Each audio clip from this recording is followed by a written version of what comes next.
मैं जा रही हूँ अपनी फ़िज़ियोथेरेपी के लिए। तो मैं आ गई हूँ। जो गेस्ट आने वाले थे हमारे यहाँ वो भी आ गए हैं, बट वही है फ़िज़ियोथेरेपी कराना है। मैं बताऊँ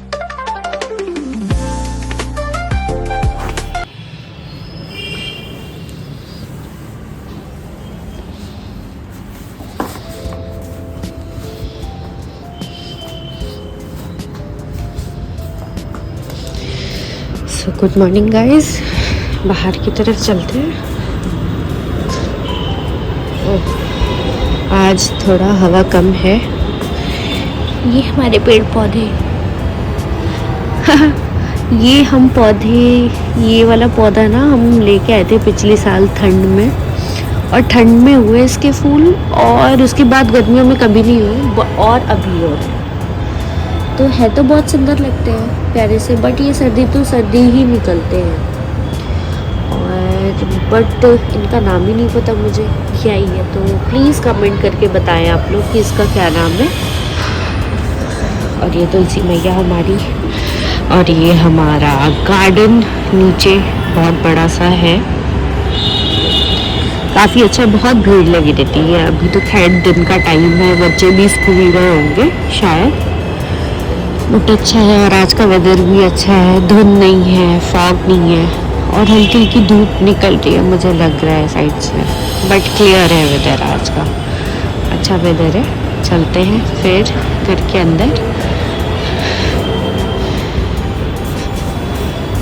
वो सोफ़ा रखा हुआ था ना वहाँ पे, तो अभी काम वाम चल रहा है दादी का, तो टेबल यहाँ है, सोफ़ा थोड़ा साइड हो गया है, काम चलते रहेगा। अब 10वां है, 13वीं है, ये सारी चीज़ें होनी है, तो बस सामान इधर उधर फैला हुआ है। चलते हैं, सब समेटते हैं जल्दी जल्दी, काम थोड़ा बहुत करें आज, क्योंकि गेस्ट आने वाले हैं हमारे घर में। So let's see. अभी क्या हो गया ना, काम में, दादी के काम में बहुत सारे लोग आ भी रहे हैं, तो सबके कपड़े हो जाते हैं बहुत सारे।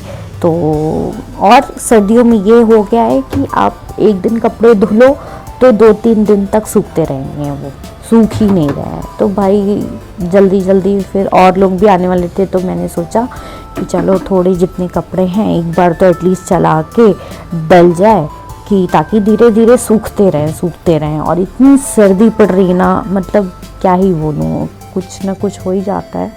तो सर्दी में वही कपड़े नहीं सूख रहे हैं, तो अगर आपको 2-3 दिन पहनने हैं, करने हैं, तो पहले से ही आपको 2-3 दिन पहले ही कपड़े धुल के डालने पड़ेंगे, ताकि पहनने तक आपके सूख जाएं कपड़े। तो मैं वही है कि मैंने सोचा गेस्ट आने से पहले जल्दी जल्दी काम निपटा दूँ।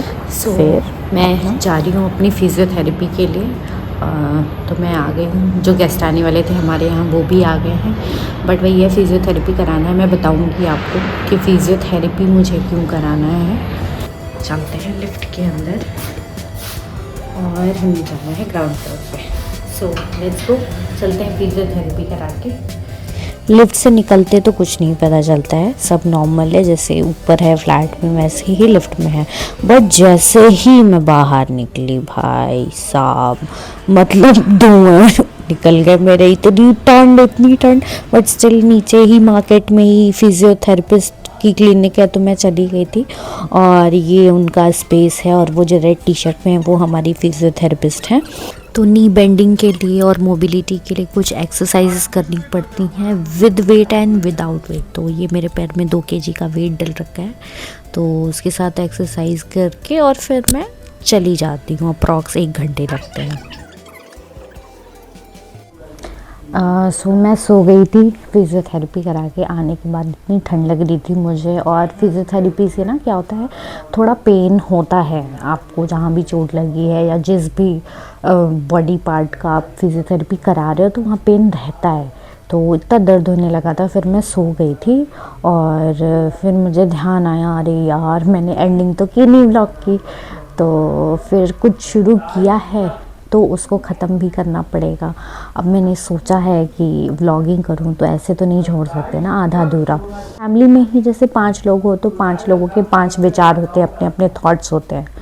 तो ऐसे ही मतलब मुझे कहीं से सुनने को मिल रहा है भाई कि ठीक है कुछ इम्प्रूवमेंट करो, या फिर ठीक है कुछ लोग तो मुझे बोल रहे हैं नहीं बहुत अच्छा बना रहे हो आप, अच्छा लग रहा है आप जब वीडियो बना रहे हो, वॉइस आपकी अच्छी लग रही है ये। तो फिर मैं कंफ्यूज हो जा रही हूँ कि मैं बदलूँ क्या फिर तो सबके विचार लेके, सबकी एडवाइसेस लेके साथ में चलना है, जो हमारे ब्लॉग के लिए ज़रूरी है। चेंजेस ज़रूरी है तो चेंजेस करेंगे, और नहीं है तो नहीं करेंगे। जो अच्छी चीज़ें हैं उनको सब साथ लेके चलेंगे। And thank you for today's blog, और प्लीज़ आप सब सपोर्ट करो। पहले मेरी व्लॉग देखो, पसंद आए तो प्लीज़ लाइक करो, शेयर करो एंड सब्सक्राइब करो। Thank you so much, bye bye, take care.